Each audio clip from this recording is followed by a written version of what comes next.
Orang tokoh yang cukup terkenal di Malaysia, banyak menulis buku berkaitan dengan bijak wang, pengurusan keuangan yang baik kepada keluarga dan diri kita. Dalam masa yang sama juga beliau sering diundang dalam majlis-majlis acara-acara motivasi dan juga mendidik dan berkongsi pengalaman beliau hari ini. Baiklah, ini dia tetamu kita hari ini, cukup sinonim setiap hari Khamis. Beliau merupakan saudara Suntara Segar. Selamat datang, Suntara. Selamat datang. Hari Rabu ni ya. Selamat datang ya, Cik Suntara.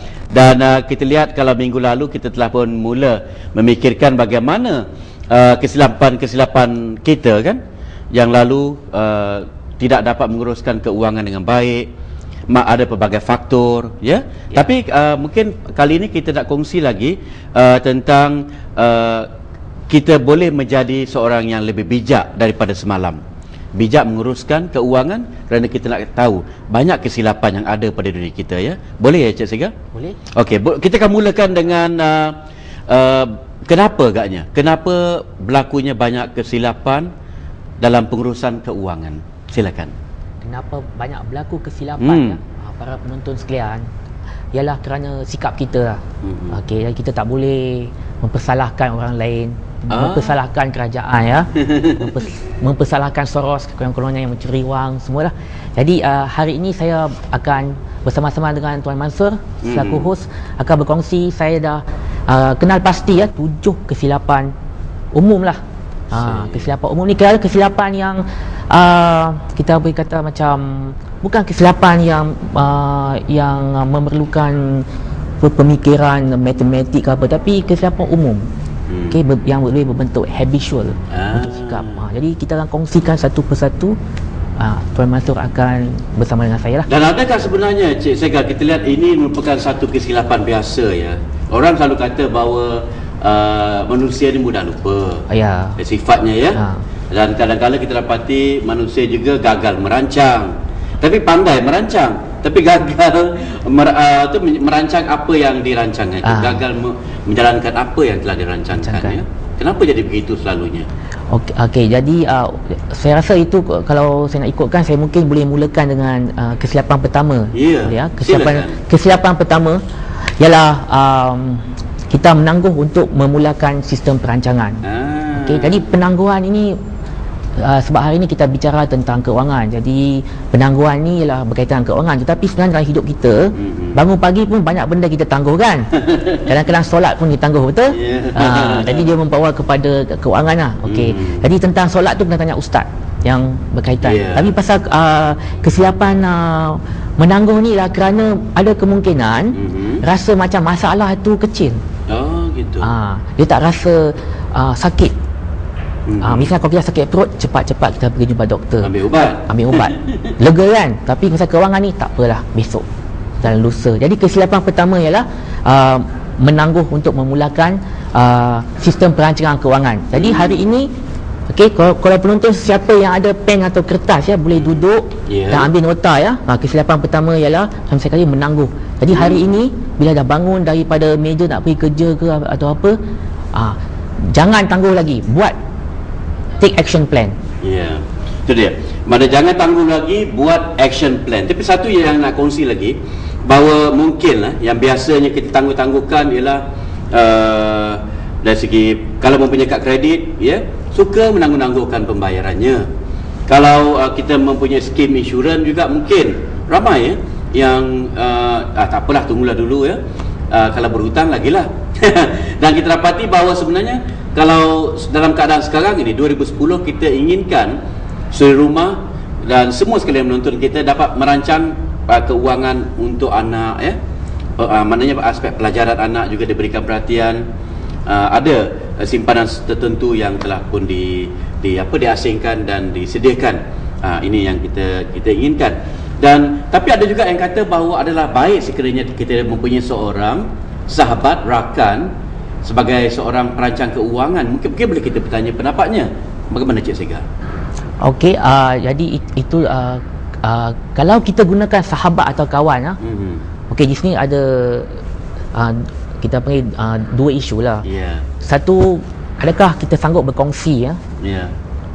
maklumat peribadi ya dengan sahabat atau rakan ya. Okey, dalam pengalaman saya tidak ramai yang suka tidak ramai yang suka sahabat kawan. Okey, tetapi kalau kita percaya dekat dia, jadi seorang sahabat atau kawan yang dia seorang perancangan keuangan yang bertauliah jadi saya guna keyword tu bertauliah. Okey. Di samping dia beri nasihat, dia boleh jadi coach. Dia boleh jadi coach. Yalah, jurulatih lah. Jurulatih coaching facilitator. Itulah yang beza. Jadi tidak ada masalah, tapi fikir dulu adakah semua betul-betul nak berkongsi maklumat peribadi ya. Mana tapi katalah kita mempunyai sahabat yang memang bertugas sebagai accountant, keuangan dan sebagainya. Mana kita boleh dapatkan, mana perlu dapatkan khidmat nasihat sekarang ini? Boleh meminta pendapat dan dia boleh berikan bantuan tools. Boleh. Boleh tidak ada masalah. Teruskan, kalau ada lagi bagus, boleh minta pendapat percuma. Itulah kadang-kadang sebab apabila kita mempunyai seseorang yang boleh berkongsi dengan kita bagaimana untuk menguruskan keuangan, satu yang sangat baiklah. Kita fikir ya. Kadang-kadang kita sendiri pun tak terlepas pandang beberapa aspek ya. Baiklah. Dan kita lihat juga selalunya di awal bulan kita mempunyai merancang pelbagai macam ataupun di awal tahun lah ya. Awal tahun kita merancang dan kita mempunyai matlamat tertentu ya untuk meningkatkan keuangan kita, sama ada mungkin tahun ini kita rancang untuk mempunyai simpanan sebanyak RM10,000 contohnya ya. Jadi bagaimanakah kita untuk mencapai ke arah itu? Itu soalan pertama. Kemudian kalau kita lihat juga, kalau kita merancang untuk mempunyai matlamat jangka pendek dan juga jangka panjang, bagaimana Encik Segar? Okey, untuk ni boleh saya guna lukisan? Boleh silakan ya. Mungkin lebih mudah ya kita lebih mudah ya. Saya gunakan angka. Boleh ya? Ya. Boleh ya? Mungkin jadi katakan kita nak tunjukkan soalan tadi kan. Okey. Wawasan dia ialah RM10,000. Okey. Jadi yang ni jangka masanya kan. Katalah jangka masa pendek 5 tahun. Mana dalam jangka masa 5 tahun? 5 tahun. Okey, 5 tahun. Dan ni kadang-kadang bila kita buat benda ni, kadang-kadang kita melepas batuk di tangga. Awal tahun kita cek ada 10,000, okey? Ada orang mungkin dia lagi agresif. Dia kata 5 bulan lah. Okey, bagi orang bisnes, dia tak perlu tunggu 5 tahun 5 bulan sebab orang bisnes dia boleh jana RM10,000 kadang-kadang dalam masa seminggu. Betul. Itu tapi kita tak bicarakan soal ni. Kita bicarakan tentang simpanan sistematik. Dalam suri 5 tahun 5 bulan. Suri rumah orang biasa, makan gaji semua kan. Okey. Jadi katalah sekarang kita cuba 5 bulan dulu kan. Jadi dalam prinsip kewangan kita ada satu peribahasa. Jadi peribahasa ni sebenarnya asalnya bahasa Inggeris. Boleh silakan. Okey, bahasa Inggeris ni dia kata macam ni, macam mana kita nak makan gajah. Okey, ni prinsip dia. How do you eat elephant? Besar tu. Ni RM10,000 ni cuma bilangan, maksud saya bilangan, prinsip dia sama. Kalau ada juta pun sama dekat sini. Jadi tapi hari ni kita ambil 10,000 Okey. Jadi dia kata cara makan gajah ialah sikit-sikit.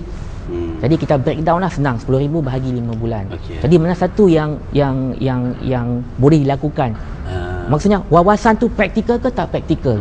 Mungkin setengah orang tak praktikal. Jadi bahagi saja. Ambil RM10,000 bahagi 5.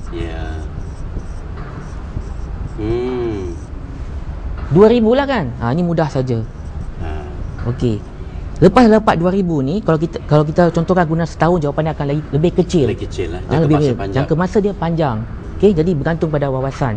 Jadi sekarang soalnya kebanyakan orang ialah macam mana saya nak make sure yang saya berdisiplin.